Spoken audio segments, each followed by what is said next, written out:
Mohammad Harunur Rashid.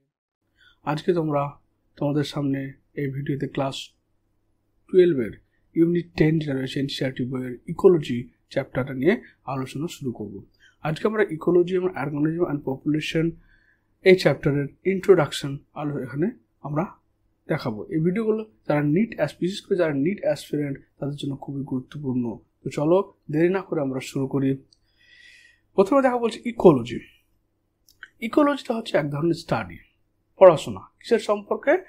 Ecosystem সম্পর্কে, অর্থাৎ আমাদের যে পরিবেশে যে বিভিন্ন ধরনের বায়োটিক ফ্যাক্টর রয়েছে বা অ্যাবায়োটিক ফ্যাক্টর রয়েছে, এই বায়োটিক বা জীবীজ এবং অজীবীজ ফ্যাক্টরগুলো রয়েছে, সেই ফ্যাক্টরগুলো পরস্পরের সঙ্গে যে ইন্টারাকশন করে টিকে রয়েছে, যেগুলো একটি যদি অনুপস্থিত থাকে তাহলে আমাদের পরিবেশে অস্তিত্ব বিপন্ন হয়ে যাবে। তাই এই সমস্ত জিনিস সম্পর্কে যে পড়াশোনা তাকে আমরা বলছি ইকোলজি। এখানে বলছে প্রথম পয়েন্টটা বলে দেখো ডাইভার্সিটি। ইকোলজি চ্যাপ্টার থেকে আমাদের 4খানা চ্যাপ্টার পড়তে হবে: organism, population, ecosystem, biodiversity and conservation and environmental issue. আমি প্রত্যেকটা চ্যাপ্টার নিখুঁতভাবে প্রতিটা পয়েন্ট তোমার সঙ্গে আলোচনা করব। তো আজকে আমরা শুরু করবো কি ইকোলজির ইন্ট্রোডাকশন। বলছে diversity is not only the characteristics of living organism. Diversity মানে কি? এই যে পৃথিবীতে বিভিন্ন ধরনের জীব বসবাস করছে, যেটা আমরা জীব বৈচিত্র্য, যেটা বৈচিত্র্য বলছি, সেই বৈচিত্র্য শুধুমাত্র জীবিত অর্গানিজম বা যে সমস্ত জীবিত প্রাণী রয়েছে তাদের বৈশিষ্ট্য না, যে বিভিন্ন ধরনের শুধু জীব তৈরি করা, বাট অলসো কিন্তু সর্বদা content of biology text book. কিন্তু এটা কি বায়োলজি টেক্সট বুকের একটা কন্টেন্ট, যে ডাইভার্সিটি, জীব বৈচিত্র্য। ওটা পৃথিবীতে যে এত 1.7 বিলিয়ন ডিফারেন্ট অর্গানিজম পৃথিবীতে রয়েছে, এতগুলো এবং ডিফারেন্ট অর্গানিজম, এত বৈচিত্র্যগুলো হচ্ছে ইকোলজিতে আলোচ্য বিষয়। Biology is presented either as botany or zoology and microbiology or as a classical and modern. তার কি বলছে, বায়োলজিকে আমরা কীভাবে রিপ্রেজেন্ট করছি? আইদার উদ্ভিদ জগৎ, যেটা উদ্ভিদ জগৎ নিয়ে যা পড়াশোনা করা সেটাকে আমরা বোটানি বলছি, প্রাণী জগৎ নিয়ে যা পড়াশোনা করা সেটাকে আমরা জুলজি বলছি, আর যেটা তোমার অনবীক্ষণিক জীব, ব্যাকটেরিয়া, প্রোটোজোয়া, প্রোটিস্টা, এগুলো নিয়ে যে পড়াশোনা হচ্ছে, আর্কিওব্যাকটেরিয়া, ভাইরাস নিয়ে, সেটা হচ্ছে মাইক্রোবায়োলজি। অথবা কিংবা ক্লাসিক্যাল মানে হচ্ছে শাস্ত্র, অথবা পৌরাণিক শাস্ত্রীয়, বা তোমার হচ্ছে মডার্ন, বর্তমানের যে বায়োলজি পড়াশোনা সেটাকে বলা হচ্ছে। The letter is euphemism for molecular aspect of biology. এখানে লেটার বলতে ক্লাসিক্যাল মানে হচ্ছে আগেকার করা হতো শুধুমাত্র মরফোলজিক্যাল ক্যারেক্টার এবং কিছু ফিজিওলজিক্যাল ক্যারেক্টার উপর ভিত্তি করে ডাইভার্সিটি গণনা করা হতো। কিন্তু এই যে মডার্ন বায়োলজি যেটা বলছে, এই মডার্ন বায়োলজি কিন্তু অনেক বেশি জটিল। মডার্ন বায়োলজি তোমার cytology, biochemistry, genetics, molecular biology, phylogenetic relationship ইত্যাদি বিষয়ে তোমার সাথে আলোচনা করা হয়। Bioinformatics, numerical taxonomy, numerical biology ইত্যাদি ব্যাপারে এখানে আলোচনা করা। মডার্ন বায়োলজিটা অনেক বেশি তোমার কঠিন। তো the letter is euphemism. Euphemism শব্দের অর্থ হচ্ছে অস্বস্তিকর জিনিসকে নরম করে তোলা, অর্থাৎ যেটা খুব জটিল জিনিস, এই জটিল জিনিসকে নরম করে তোলা হচ্ছে ইউফেমিজম। ইউফেমিজম হচ্ছে যে কোনো জটিল বিষয়, অর্থাৎ বায়োলজির মধ্যে যে এত ডাইভার্সিটি, এই যে জটিল জিনিসগুলো, সেগুলো খুব নরম করে তোলাই হচ্ছে মডার্ন বায়োলজির, নরম করে বলে সহজ করে তোলাই হচ্ছে মডার্ন বায়োলজির আসপেক্ট। লাকিলি, সৌভাগ্যবশত, we have many threads which weave the different areas of biological information into a unifying principle. তারা বলছে কি, এই যে ডিফারেন্ট আসপেক্ট, লাকিলি আমরা সৌভাগ্যবশত, we have many threads, আমাদের কাছে অনেক রকম কি রয়েছে, সোর্স রয়েছে, থ্রেডস রয়েছে, which weave, যেটা আমাদের কি করতে, বুনতে সাহায্য করছে বা তৈরি করতে সাহায্য করছে the different area of biological information. তো আমাদের কাছে এখন অনেক রকম ইনফরমেশন রয়েছে, অনেকগুলো সোর্স রয়েছে, যার মাধ্যমে আমরা বায়োলজিক্যাল বিভিন্ন যে নলেজগুলো রয়েছে সেই নলেজগুলোকে আমরা উইভ করতে হবে, বোনাতে পারছি, অর্থাৎ মিক্সড করতে পারছি ইনটু এ ইউনিফাইং প্রিন্সিপাল, একটা নির্দিষ্ট প্রিন্সিপাল, অর্থাৎ ইউনিফাইং মানে হচ্ছে একটা নির্দিষ্ট জিনিসের মধ্যে সমন্বয় সাধন করতে পারছি। মানে একটা জীব থেকে অন্য একটা জীবের সম্পর্ক বা কিছু জীবকে আলাদা করে তাদের একটা নির্দিষ্ট ক্যাটাগরিতে ফেলা, এগুলো আমরা কি করতে পারছি কিসব ভিত্তি করে কারণ আমাদের কাছে অনেক রকম সোর্স রয়েছে, সাইকোলজিক্যাল সোর্স রয়েছে, বায়োকেমিক্যাল সোর্স রয়েছে, বায়োম্যাথমেটিক্যাল সোর্স রয়েছে, বায়োফিজিক্যাল সোর্স রয়েছে, তারপর হচ্ছে জেনেটিক্সের সোর্স রয়েছে, মলিকুলার বায়োলজির সোর্স রয়েছে। এগুলো সবকে একসাথে মিলিয়ে আমরা কি করতে পারছি, একটা অর্গানিজমকে একটা গ্রুপ ক্যাটাগরাইজ করতে পারছি বা সহজ করে তুলতে পারছি, আমরা বুঝতে পারছি। Ecology is on such threads which gives us a holistic perspective to biology. তাহলে কি বলছে, ইকোলজি অর্থাৎ বাস্তুবিদ্যা এরকমই একটা তোমার ব্রাঞ্চ অফ বায়োলজি, যার মাধ্যমে আমরা এই পরিবেশ সম্পর্কে, বিশেষ করে পরিবেশ সম্পর্কে, বায়োলজির যে পার্ট পরিবেশ এনভায়রনমেন্ট, সেই সম্পর্কে আমরা জ্ঞান নলেজ অর্জন করতে পারছি। The essence of biological understanding is to know how organism, while remaining an individual, interact with the other organism and physical habitat as a group and hence behave like organisms wholes, that is population. তাহলে এই যে আমাদের knowledge, বিভিন্ন perspective knowledge, সেই নলেজগুলোর মাধ্যমে আমরা কি করতে পারছি, আমরা এসেন্স মানে সারমর্ম একটা তৈরি করতে পারছি এবং সেখানে কি করছে বুঝতে পারছি যে কিভাবে একটা অর্গানিজম এবং অন্য অর্গানিজমরা পরস্পরের সঙ্গে পরস্পর উপর নির্ভর হয়ে বেঁচে থাকছে এবং তৈরি করছে আমাদেরকে একটা পপুলেশন। তাহলে পপুলেশন মানে কি বোঝাচ্ছে, পপুলেশন হচ্ছে যখন, এখানে লক্ষ্য করা একটু, ইন্ডিভিজুয়াল একটা যখন পার্টিকুলার একটা অর্গানিজমকে বোঝাবো তখন সেটা আমরা ইন্ডিভিজুয়ালকে বোঝাচ্ছি। তারপর যখন অনেকগুলো ইন্ডিভিজুয়াল একসঙ্গে থাকবে তখন আমাদের হচ্ছে পপুলেশন। তো এখানে দেখো একটা পার্টিকুলার অর্গানিজম বাস করছে, কিন্তু এই জায়গায় দেখো একই অর্গানিজম অনেকগুলো একসাথে বাস করছে, কিন্তু এরা একে অপরকে মেরে খেয়ে নেয় না বা একে অপর মেরে ফেলে না, এরা একে অপরের সঙ্গে একটা রিলেশনশিপ বিল্ড করে বেঁচে আছে, প্রত্যেকের উপর নির্ভর করে বেঁচে আছে। এই যে বেঁচে থাকা, এই সম্পর্কে স্টাডি করা, সেটা ইকোলজি। এবং এই গ্রুপ অফ অর্গানিজম একসঙ্গে বলছি আমরা পপুলেশন। তারপর কমিউনিটি, এরকম ধরনের পপুলেশন, এটা মাছের পপুলেশন, এটা এক ধরনের মাছ, এটা এক ধরনের মাছ, এটা এক ধরনের মাছ, এভাবে তোমার অ্যাকোয়াটিক ডিফারেন্ট অর্গানিজমকে নিয়ে, অ্যাকোয়াটিক বা টেরেস্ট্রিয়াল যে কোনো ডিফারেন্ট অর্গানিজম নিয়ে আমাদের কি হচ্ছে, কমিউনিটি তৈরি হচ্ছে। অর্থাৎ অনেকগুলো পপুলেশন যখন একসাথে থাকবে তখন সেটাকে আমরা কমিউনিটি বলছি। তারপর ইকোসিস্টেম, অনেকগুলো কমিউনিটি যখন একসঙ্গে বসবাস করবে তখন সেটাকে আমরা বলছি ইকোসিস্টেম। যেখানে কি রয়েছে, ইকোসিস্টেমের মধ্যে কি রয়েছে, সেখানে দেখো এখানে গাছও রয়েছে, প্রাণীও রয়েছে, আবার জড় বস্তুও রয়েছে, অর্থাৎ জড় এবং জীব উভয় রয়েছে, সেটা হচ্ছে ecosystem. And even as whole biosphere মানে হচ্ছে আমাদের, দেখো এটা হচ্ছে অ্যাকোয়াটিক রিজিয়ন, এটা হচ্ছে টেরেস্ট্রিয়াল রিজিয়ন, এটা হচ্ছে অ্যাটমসফিয়ার রিজিয়ন। অর্থাৎ আমাদের যে বিভিন্ন মণ্ডল রয়েছে, আবহমণ্ডল, জলমণ্ডল এবং বায়ুমণ্ডল রয়েছে, বায়ুমণ্ডল, জলমণ্ডল, স্থল ভাগ রয়েছে, সবগুলোকে একসঙ্গে আমরা বায়োস্ফিয়ার বলছি।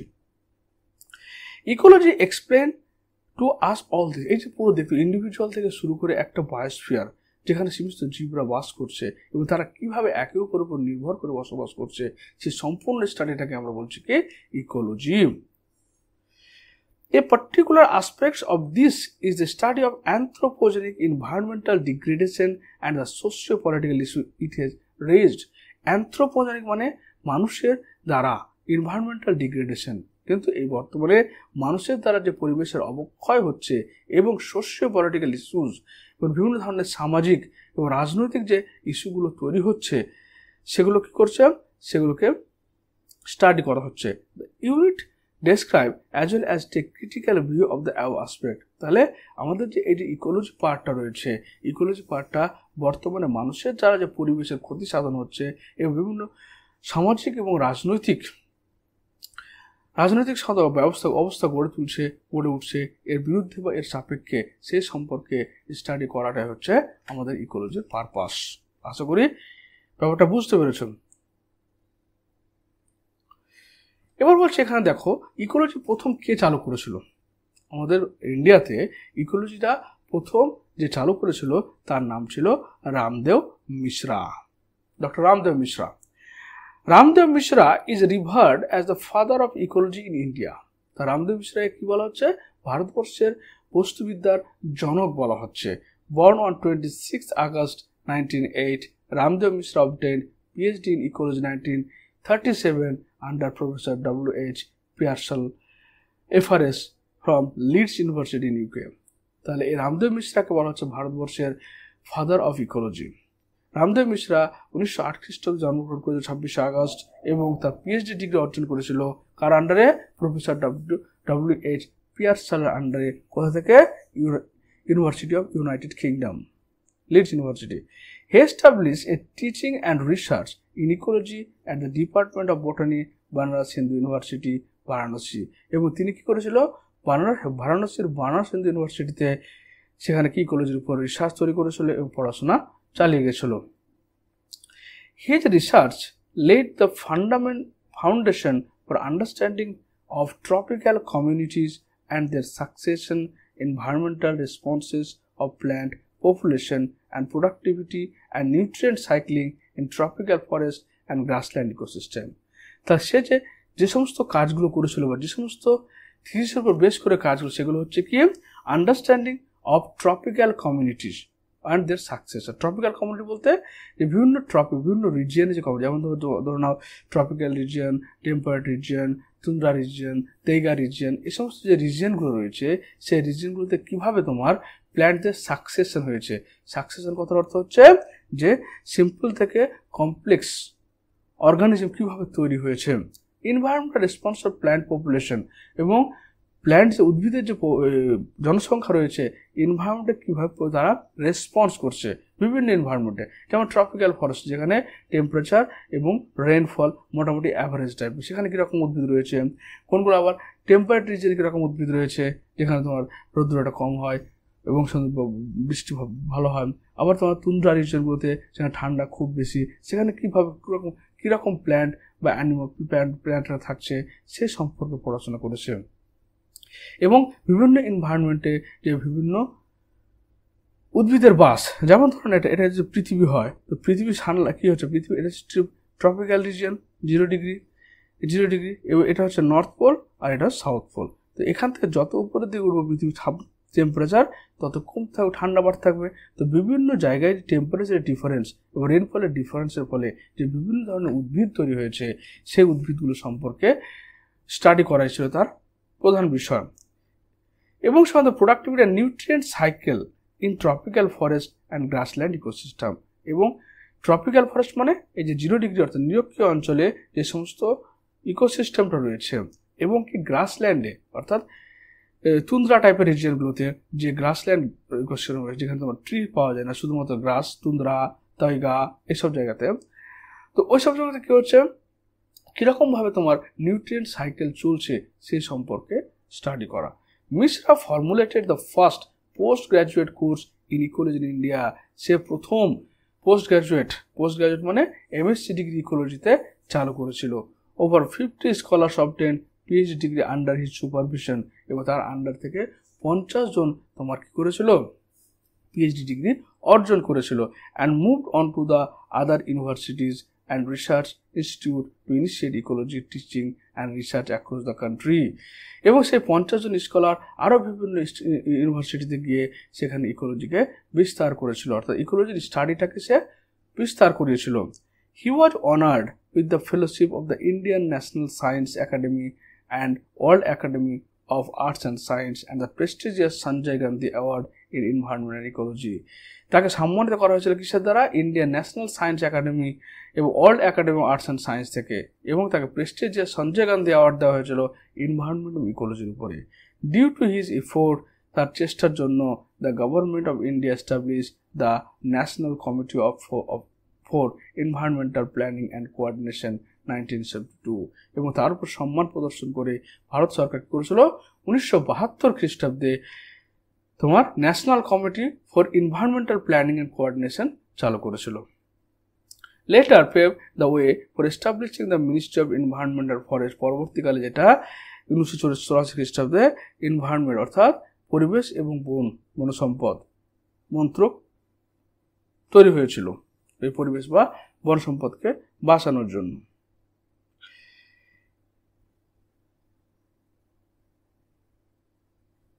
এবার আমরা ঢুকে যাচ্ছি চ্যাপ্টার 13, যেটা অর্গানিজম অ্যান্ড পপুলেশন।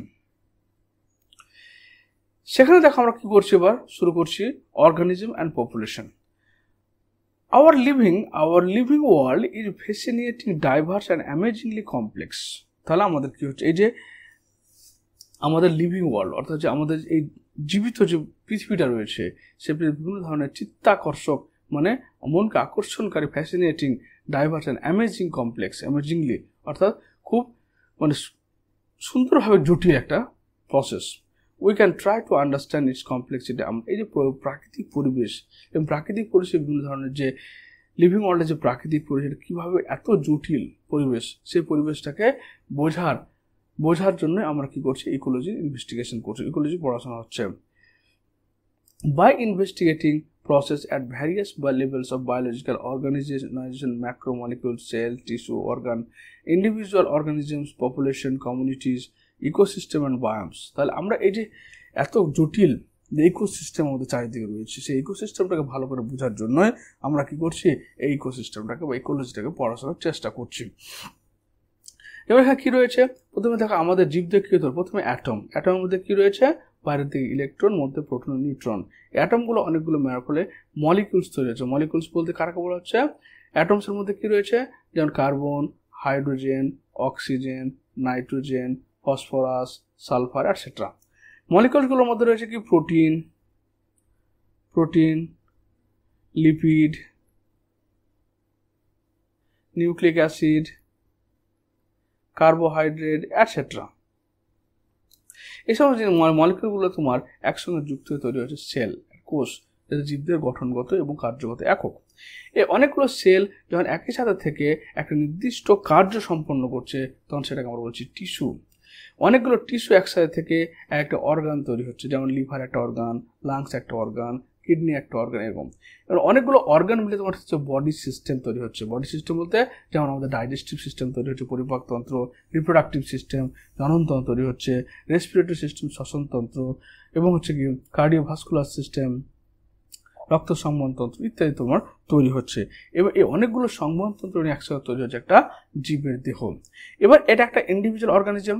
তো একটা ইন্ডিভিজুয়াল অর্গানিজম যখন অনেকগুলো ইন্ডিভিজুয়াল একসঙ্গে থাকছে তখন তৈরি হচ্ছে কি গ্রুপ অফ ইন্ডিভিজুয়াল, মানে পপুলেশন, গ্রুপ অফ ইন্ডিভিজুয়ালসকে নিয়ে তৈরি হচ্ছে আমাদের পপুলেশন। এবং গ্রুপ অফ পপুলেশনকে নিয়ে তৈরি হচ্ছে আমাদের কি কমিউনিটি, আর গ্রুপ অফ কমিউনিটিকে তৈরি হচ্ছে আমাদের ecosystem. At any level of biological organization, we can ask two types of questions. For example, when we hear the bulbul singing early morning in the garden, we may ask, how does the bird sing? Or why does the bird sing? তাহলে আমরা এটাকে ভালো করে বোঝার জন্য এটা বলতে পারি যে এটা বাগানে একটা বুলবুল পাখি গান গাইছে। ওকে, এবার আমার কাছে দুটো প্রশ্ন, বুলবুল পাখিটা কীভাবে গান গাইছে এবং বুলবুল পাখিটা কেন গান গাইছে, দুটো প্রশ্ন। How type question six the mechanism behind the process, while the why type question seek the significance of the process. মানে একটা বুলবুল পাখি যে বাগানে গান গাইছে, তো আমরা যখন বলছি হাউ ডাজ, কীভাবে সে গানটা গাইছে, তখন আমরা কি স্টাডি করছি, তার মেকানিজম অফ সিঙ্গিং, সে কীভাবে গানটা গাইছে, গানটা গাওয়ার পরে তার কী কী অর্গান কাজ করছে, কোন কোন জায়গায় কী হচ্ছে, সেই যে বডিতে কোন কোন পার্টে কী চেঞ্জ হচ্ছে সেটা জানতে পারছি, মানে তার অর্গানিজমটা সম্পর্কে জানতে পারছি। এবং কেন সে গান গাইছে, সে গানটা যে গাইছে তো কেন গাইছে, তার এনভায়রনমেন্টাল রোলটা কী, তার রোল প্লে, গান গাওয়ার পিছনের কারণটা কী, সেটা হচ্ছে হোয়াই টাইপের question. For the first question, example, the answer might be in terms of the operation of the voice box and the vibration of bone in the bird. তাহলে কি প্রথম যে কোয়েশ্চেনটা আমরা করলাম যে কেন সে কীভাবে সে গান গাইছে, মানে কি, তা আমরা অবশ্যই আমরা তার ভোকাল কর্ডের স্টাডি করব, তার নেকের স্টাডি করব, ইত্যাদি স্টাডি করা হচ্ছে, অপারেশন করা হচ্ছে, তার কীভাবে তার ভাইব্রেশনটা তৈরি হচ্ছে সাউন্ডের, সেটাই স্টাডি করব। কিন্তু যখন আমরা কেন গাইছে তখন কি দেখছি, second question answer meaning lies in the birds need to communicate with its mate during the breeding season. নিচেরটা যখন আমি দেখবো সেকেন্ড কোয়েশ্চেনটা যে কেন সে গানটা গাইছে, তখন আমরা ওর ইনভেস্টিগেট করে জানতে পারবো যে সে তার মেট, অর্থাৎ যে সে যদি পুরুষ হয় তাহলে স্ত্রীকে আকর্ষণ করার জন্য ব্রিডিং টাইমে সে এই গানটা গাইছে। When you observe nature around you with a scientific frame of mind, you will certainly come up with many interesting questions of both types? Why are night blooming flowers generally white? How does তাহলে কি হচ্ছে, যখন আমরা scientifically এই পরিবেশের বিভিন্ন জিনিসগুলোকে নিয়ে প্রশ্ন করব, তখন অনেক ইন্টারেস্টিং ফ্যাক্টগুলো জেগে আসবে। যেমন ধরুন না এখানে, why are night blooming flower generally white? কেন রাত্রিবেলায় যে সমস্ত ফুলগুলো ফুটে তারা সাদা কেন হয়? কারণ অন্ধকারের মধ্যে সাদাটা দেখতে পাওয়া যায় বলে হয়। হাউ ডাজ দ্য বিজ, কীভাবে মৌমাছিরা knows which flower has nectar? তাদের অক্টেল নৃত্যের কথা বলা হচ্ছে, যে তারা কীভাবে বুঝতে পারে যে খাবারের সন্ধান এইদিকে আছে বা খাবারের সন্ধান এত দূরে আছে। Why does cactus have so many thorns? কেন ক্যাকটাস গাছে অনেক কাঁটা? How does the chick spurs recognize her own mother? কীভাবে একটা মুরগির বাচ্চা তার মাকে চিনতে পারে, অ্যান্ড ইত্যাদি। মানে যখন আমরা সায়েন্টিফিক্যালি কোনো একটা জিনিস স্টাডি করব, তখন আমরা জানতে পারবো তার বিভিন্ন ধরনের কারণগুলো। You have already learned the previous class that ecology is a subject which studies the interaction among organisms and between the organism and physical environment. তাহলে ইকোলজিটা কি? ইকোলজি হচ্ছে একটা স্টাডি। কিসের স্টাডি করবে? যে পরিবেশে যে সমস্ত জীবগুলো রয়েছে, জীবগুলোর মধ্যে যে সম্পর্ক এবং জীবের সঙ্গে আবার জড়বস্তুর যে সম্পর্ক। তাহলে এক নম্বর পয়েন্ট হলো জীব, সেই জীবগুলোর মধ্যে যে সম্পর্ক এবং জীবের সঙ্গে পরিবেশের যে সম্পর্ক, সেই স্টাডিটাকে আমরা বলছি কি ecology. Ecology basically concerned with 4 levels of biological organization. Ecology 4টে লেভেলে উল্লেখ করে। এক হচ্ছে কি অর্গানিজম লেভেল, অর্থাৎ একটা ইন্ডিভিজুয়াল যখন তখন অর্গানিজম লেভেল। তারপর কি পপুলেশন, যখন অনেকগুলো অর্গানিজম একসাথে থাকছে তখন সেটা হচ্ছে পপুলেশন। অনেকগুলো পপুলেশন একসাথে থাকতো কমিউনিটি। অনেকগুলো কমিউনিটি যখন একসাথে থাকতো বায়ো ইকোসিস্টেম। আর অনেকগুলো ইকোসিস্টেম মিলে তৈরি হচ্ছে তোমার কি বায়োম। আর অনেকগুলো ইকোসিস্টেম বায়োম পর কি হচ্ছে, অনেকগুলো বায়োম মিলে তৈরি হচ্ছে বায়োস্ফিয়ার। আর এই বায়োস্ফিয়ারের 3 রকমের, একটা হচ্ছে জলজ, স্থলজ এবং বায়বীয়।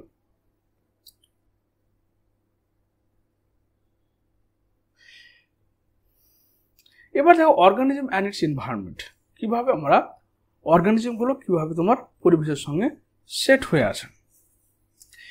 Ecology at the organismic level is essential physiological, ecological, which tries to understand how different organisms are adapted to their environment. তাহলে ইকোলজিতে আমরা দেখব যে বিভিন্ন লেভেলে, বিভিন্ন স্তরে জীবরা কিভাবে পরিবেশের সঙ্গে অভিযোজন করছে। In terms of not only survival but also reproduction. শুধুমাত্র ওখানে বিভিন্ন পরিবেশের সঙ্গে বেঁচে থাকা না, সেখানে কিভাবে তারা সার্ভাইভ করছে, রিপ্রোডাকশন করছে, জনন কীভাবে করছে। ইউ মে হ্যাভ লার্নড, তুমি দেখবে, জানতে পারবে in early classes how the rotation of our planet around the sun and the tilt of its axis cause annual variation in the intensity and duration of temperature resulting in distinct stature. তাহলে পৃথিবীর আকৃতি কি গোলাকার, এবং এখানে ধরো Sunlight যদি থাকে, ধরো না সানলাইটটা এখানে আছে, তো সানলাইট যখন সানটা এখানে আছে, তখন সানটা কি হচ্ছে, লাইটটা কি করছে, দেখো এখানে যখন লাইটটা পড়ছে তখন এক ধরনের পড়ছে, এখানে যখন লাইটটা পড়ছে তখন আরেকটা তীর্যকভাবে পড়ছে, আবার যখন উপরের দিকে পড়ছে লাইটটা সেরকম পড়তে পারে না, বেরিয়ে আছে। এর মানে কি, বিভিন্ন স্তর, পৃথিবী যে গোলাকার, এটা পৃথিবী চারিদিকে ঘুরছে, ঘোরার জন্য কি হচ্ছে, দিন রাত্রি হচ্ছে। কিন্তু পৃথিবী যে টিল্ট, অর্থাৎ এই যে কাত হয়ে যায়, তার জন্য কি হচ্ছে, সান থেকে যে লাইটগুলো আসছে সেই লাইটগুলো সব স্তরে একই রকমভাবে পড়ছে না। যেমন ট্রপিক্যাল স্তরে তোমার ইকুয়েটর রিজিয়নে কী হবে, তোমার লম্বভাবে পড়বে, সারা বছর একই রকম তাপমাত্রা থাকবে। কিন্তু যখন তুমি ট্রপিক্যাল রিজিয়নে চলে যাচ্ছ, তখন 33 ডিগ্রিতে, তখন কি হচ্ছে, হালকা দেখো লাইটটা অল্প শোষণ হচ্ছে, বাকিটা বেশিরভাগটা বাইরে বেরিয়ে যাচ্ছে। কিন্তু তুন্দ্রাতে যাচ্ছে আর্কটিক রিজনে, তখন বেশিরভাগটাই বেরিয়ে যাচ্ছে, অল্প একটু শোষণ হচ্ছে। অর্থাৎ এই যে পৃথিবী যে কাত হওয়া, এই কাত হওয়ার জন্য কি হচ্ছে, বিভিন্ন টেম্পারেচারের চেঞ্জ হচ্ছে, এবং টেম্পারেচার চেঞ্জ হওয়ার জন্য জলবায়ুর পরিবর্তন হচ্ছে। জলবায়ুর পরিবর্তন হওয়ার জন্য এখানে জীবদের অবস্থা বিভিন্ন হচ্ছে। This variation together with annual variation in precipitation, তার কি হচ্ছে, এটা হচ্ছে প্রেসিপিটেশন, মানে কি যে প্রোডাক্টটা তৈরি হচ্ছে সমস্ত জীব থেকে সারা বছরে, সেটাকে প্রেসিপিটেশন বলছি। Precipitation include both rain and snow. এখানে প্রেসিপিটেশন কি, বোথ বৃষ্টি এবং বরফকে বোঝানো হচ্ছে। Account for the formation of major biome such as desert, rain forest, tundra. তাহলে এখানে ডেজার্ট, রেন হয়ে যাবে, এটা হচ্ছে rain forest, tropical rain forest. তারপর টেম্পারেট রেন ফরেস্ট আছে। তারপর হচ্ছে কি tundra and taiga, tundra forest and tundra. এখান থেকে লক্ষ্য করে যেহেতু নিরক্ষীয় অঞ্চলে সারা বছর সমান হয় সূর্যপ্রতাপ, এখানে কি গরম হয়, এখানে ওয়েট হয় অর্থাৎ আর্দ্রতা বেশি হয়, বলে এখানে কী করে দেখো ট্রপিক্যাল রেইন ফরেস্ট এখানে সবচেয়ে বেশি হয়। এবং ওই ট্রপিক্যাল রেইন ফরেস্টের উপরের দিকে ড্রাই ফরেস্ট, ট্রপিক্যাল ফরেস্ট বেশি জন্মাচ্ছে। কিন্তু যখন উপর থেকে আরও উপরের দিকে যাচ্ছে তুমি 30 ডিগ্রি নর্থে যাচ্ছে, যখন ড্রাই হয়ে যাচ্ছে তখন এখানে এসে কি তোমার ড্রাই ওয়েদার এবং cold weather. Dry cold weather কি টেম্পারেট গ্রাসল্যান্ড হচ্ছে, ডেজার্ট হচ্ছে, টেম্পারেট ডেসিডুয়াস ফরেস্ট পাতা ধরে যাচ্ছে। এবং এই ড্রাই এবং ওয়েটের মধ্যখানে কি হচ্ছে সাভানা তৈরি হচ্ছে, গ্রাসল্যান্ড তৈরি হচ্ছে, যেখানে খুব বেশি বৃষ্টিও না, খুব বেশি গরমও না, খুব বেশি আবার ঠান্ডাও না। তারপরে যখন উপরের দিকে চলে আসছি আমরা টাইগার রিজনে, তখন কি হচ্ছে প্রচণ্ড শুষ্ক হচ্ছে, ভেজা ওয়েদার এবং প্রচণ্ড ঠান্ডা হচ্ছে, সেখানে টাইগার বোরিয়াল ফরেস্ট বলা হচ্ছে।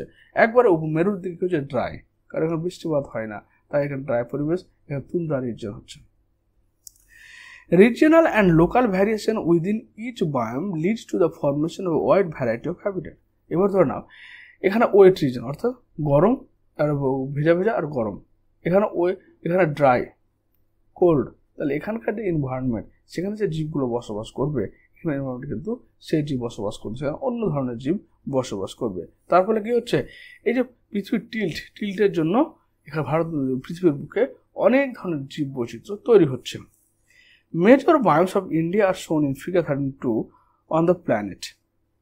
On the earth, life exists not just in a few habitat but even in extreme and harass habitats, scorching Rajasthan desert, rain-soaked Meghalaya forest. তারপর হচ্ছে deep ocean, trenches, terrestrial stream, performance, snow-laden polar region, high mountain tops, thermal spring and stinking compass pits, name a few. তাহলে কি হচ্ছে এই পৃথিবীর খাত, এর জন্য কি বিভিন্ন ট্রপিক্যাল রিজিয়ন, টেম্পারেট রিজিয়ন, তারপর তুন্দ্রা রিজিয়ন, টাইগার রিজিয়ন, এসব সমস্ত তৈরি হচ্ছে। এবং এগুলো তৈরি হওয়ার জন্য কি হচ্ছে বৈচিত্র্য তৈরি হচ্ছে, যেখানে তোমার হচ্ছে কি রাজস্থান ডেজার্টে একরকম ওয়েদার রয়েছে, রেইনশট মেঘালয় ফরেস্ট অন্যরকম ওয়েদার রয়েছে, ও ডিপ ওশানে অন্যরকম রয়েছে। তারপর হচ্ছে কি টোরেন্সিয়াল স্ট্রিম, পারফর্মস, স্নো ল্যাডেন রিজিয়ন রয়েছে। Even our intestine is a unique habitat for hundreds of species of microbes. তাহলে আমাদের যে পাকস্থলী রয়েছে, ইন্টেস্টাইন ক্ষুদ্রান্ত রয়েছে, সেই ক্ষুদ্রান্ত কিন্তু থাউজেন্ডস অফ মাইক্রোবসের জন্য, 100 অফ মাইক্রো যেমন ইকোলাইয়ের জন্য সেটা একটা পরিবেশ। তাহলে এই ছবিটার মাধ্যমে কি বোঝানো হচ্ছে, দেখো এখানে যখন আমরা এটা হচ্ছে জিরো লেভেল -15, যখন তোমার মিন অ্যানুয়াল প্রেসিপিটেশন মানে কি বললাম আমরা, প্রেসিপিটেশন মানে পড়লাম সেখানে snow and both rain and snow, এখানে রেইন বৃষ্টি কতটা হচ্ছে আর স্নো কতটা পড়ছে, এটা তার মিন অ্যানুয়াল টেম্পারেচার, তাহলে সারা বছর টেম্পারেচার কত থাকছে। তাহলে এখানে যখন আমরা আসছি আর্কটিক রিজন, দেখো আর্কটিক রিজন কোথায় রয়েছে, আর্কটিক রিজনগুলো তোমার রয়েছে আর্কটিক রিজন, এই আর্কটিক রিজনগুলো দেখো -10 ডিগ্রি টেম্পারেচার ওরা রান করছেন, এবং ওখানকার মানে সর্বনিম্ন তাপমাত্রা -10, সর্বোচ্চ তাপমাত্রা কত হচ্ছে 50 ডিগ্রি থেকে, রেইন বাফার কত 50 কিউবিক মিলিমিটারে রেইন ফরেস্ট হচ্ছে। তা আর্কটিক বা আলপাইন তুন্দ্রাগুলো একদম লো, এদের মানে উৎপাদন রেটটা সবচেয়ে কম, প্রেসিপিটেশন রেট। কিন্তু যখন আমরা এখানে ট্রপিক্যাল ফরেস্টে আসবো, এখানে সবচেয়ে বেশি তোমার বৃষ্টি হয়, এখানে সবচেয়ে বেশি বৃষ্টি হয়।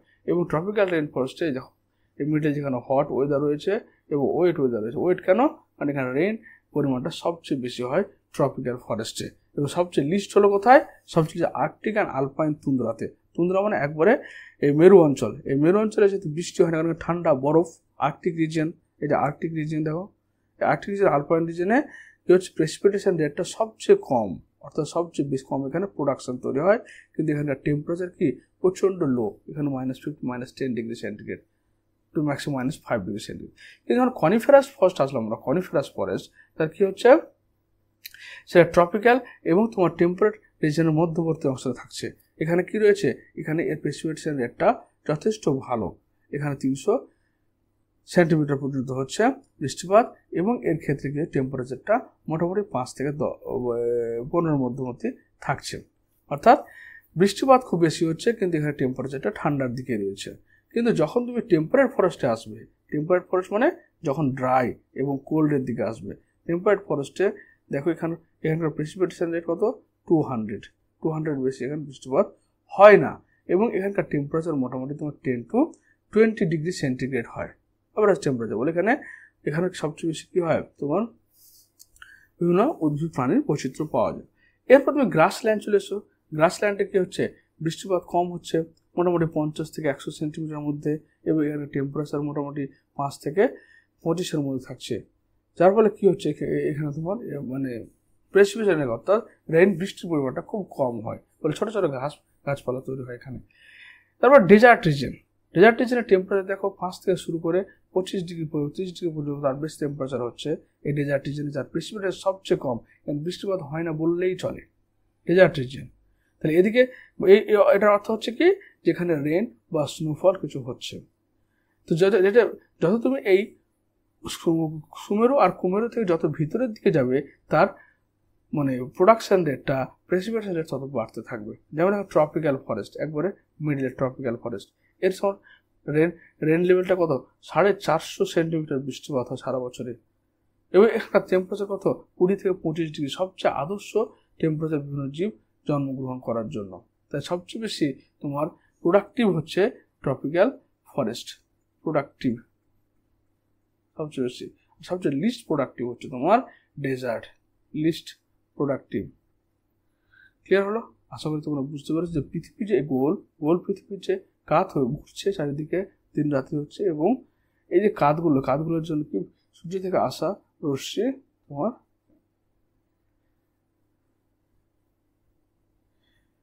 একটা নির্দিষ্ট দিকে যাচ্ছে। এই ছকটা আমরা বুঝতে পারলাম যে ট্রপিক্যাল রেন ফরেস্টের ক্ষেত্রে প্রেসিপিটেশন রেট সবচেয়ে বেশি এবং টেম্পারেচারটা মোটামুটি সবচেয়ে স্বাভাবিক। কিন্তু যখন আর্কটিক রিজন সার্কি টেম্পারেচার মাইনাসে থাকছে, অর্থাৎ জীবন ধারণের জন্য উপযুক্ত নয়, এবং প্রেসারের জন্য খুব বেশি না, 100 to 150 এর মধ্যে থাকছে। তো আশা করি তোমরা বুঝতে পেরেছ। এরপর চলো শিখি what are the key element that leads to much vary. এই যে আবার প্রশ্ন এখন দাঁড়িয়ে গেল কি, যে এই যে আমাদের ধরে নাও এগুলো desert region, grassland region, tropical forest region, এগুলো ফরেস্ট রিজিয়ন, এগুলো কি tropical rain forest, deciduous forest, তারপর হচ্ছে কি ডেজার্ট রিজিয়ন, সি কোস্ট, এই বিভিন্ন পরিবেশে বিভিন্ন জীবরা বসবাস করছে, তার ঘনত্ব বিভিন্ন হচ্ছে। এর পিছনের কারণটা কি? Physical and chemical condition of different habitat, বিভিন্ন হ্যাবিটেটের কি ফিজিক্যাল এবং কেমিক্যাল ডিফারেন্স দেখাচ্ছে এখানে। The most important ones are temperature, water, light and soil. তাহলে এই যে তোমার পার্থক্য, এই পার্থক্যের পিছনে সবচেয়ে বড় যেটা কারণ, সেই কারণটা হচ্ছে সেখানকার টেম্পারেচারটা কত রয়েছে, তার ওয়াটার অর্থাৎ বৃষ্টিপাত কেমন হচ্ছে, সেখানে লাইট কেমন পাচ্ছে, সহযোগী উৎস কি সূর্যালোক, আর মাটির প্রকৃতি কেমন। এই 4টি জিনিসের উপর নির্ভর করছে এই diversity. We must remember that the psycho-physico-chemical components alone do not characteristics. It is that the habitat of an organism completely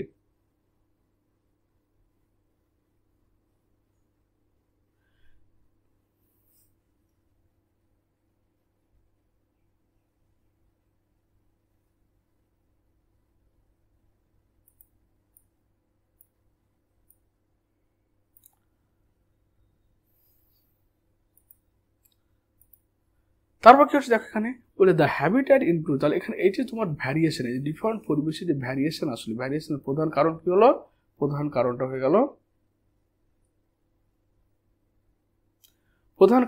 গেল কি 1 number temperature, 2 number water, light and soil. এই 4 কন্ডিশনের জন্য কি বিভিন্ন অ্যাবায়োটিক ফ্যাক্টরগুলোর জন্য আমাদের এই ভ্যারিয়েশনগুলো তৈরি হচ্ছে। দ্য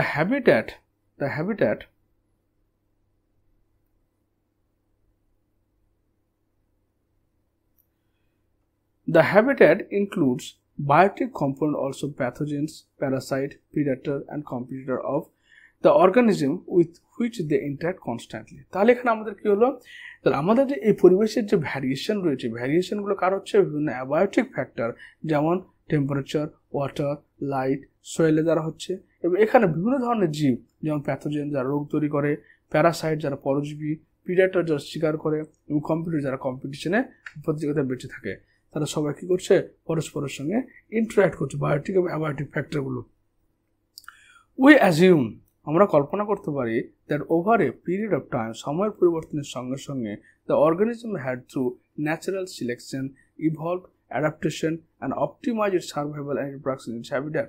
তাহলে সময়ের পরিবর্তনের সঙ্গে সঙ্গে এই সমস্ত জীবগুলোর কী হয়েছে, তোমার ন্যাচারাল প্রাকৃতিক নির্বাচন হয়েছে, তারা বিবর্তন হয়েছে, হওয়ার পরে কী হচ্ছে, তারা সবচেয়ে বেশি মাত্রায় অভিযোজন করেছে এবং বেশি বেশি রিপ্রোডাকশন করেছে তার বাসস্থানে।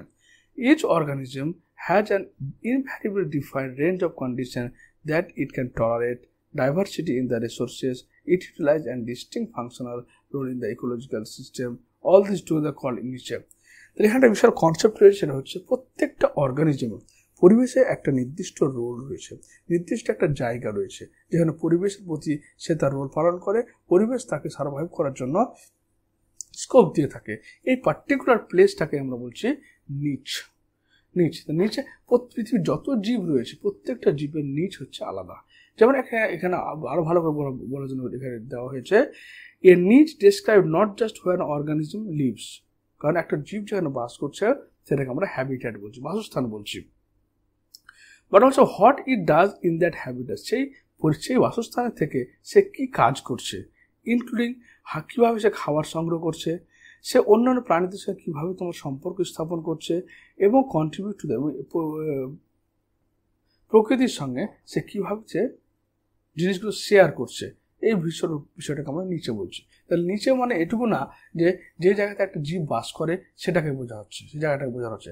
নিচ হচ্ছে যে জায়গাটাতে বাস করে সেই জায়গাতে তার রোল কী রয়েছে, সেখানে সে কী ভূমিকা পালন করছে, সে অন্যান্য অর্গানিজমের সঙ্গে কীভাবে থাকছে এবং অন্যান্য অর্গানিজমের সঙ্গে কীভাবে খাদ্য বা বাসস্থান আদান প্রদান করছে, তা সেটাকে একসঙ্গে আমরা বলছি নিচ। পৃথিবীতে প্রত্যেকটা জীবের নিচ হচ্ছে আলাদা, কেউ কারোর নিচে প্রবেশ করবে না। যেমন এখানে এক্সাম্পল দেখুন, একটা লম্বা পাইন গাছ রয়েছে।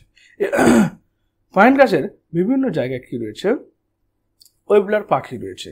যেমন ব্রেস্টেড ওয়েবলার মাঝামাঝি, অর্থাৎ গাছের মাঝামাঝি নিচে বসবাস করবে। তারা কী করে, fits in the middle part of the tree, তারা শুধুমাত্র এই মধ্যবর্তী অংশ দিয়ে খাওয়া সংগ্রহ গাছের। আবার যে কেপ মে ওয়েবলার, এরা কী করবে, একদম fits at the tips of the branches, অর্থাৎ একবারে যে গাছের যে শাখা প্রশাখা একদম ডগার দিকটাতে থাকবে। গাছের মিডিলে থাকছে তোমার কে, ব্রেস্টেড ওয়েবলার, আর কেপ মে ওয়েবলারগুলো থাকছে কোথায়, একদম শাখা প্রশাখাগুলোতে। আবার দেখো ইয়েলো রাম্পড ওয়েবলার, এগুলো কোথায়, fits in the lower part, এরা একদম লোয়ার পার্টে থাকবে।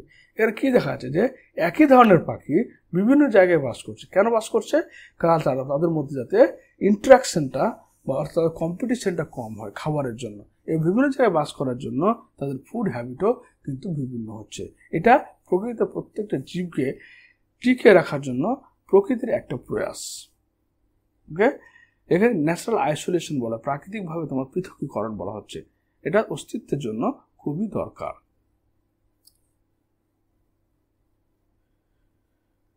তো থ্যাংক ইউ।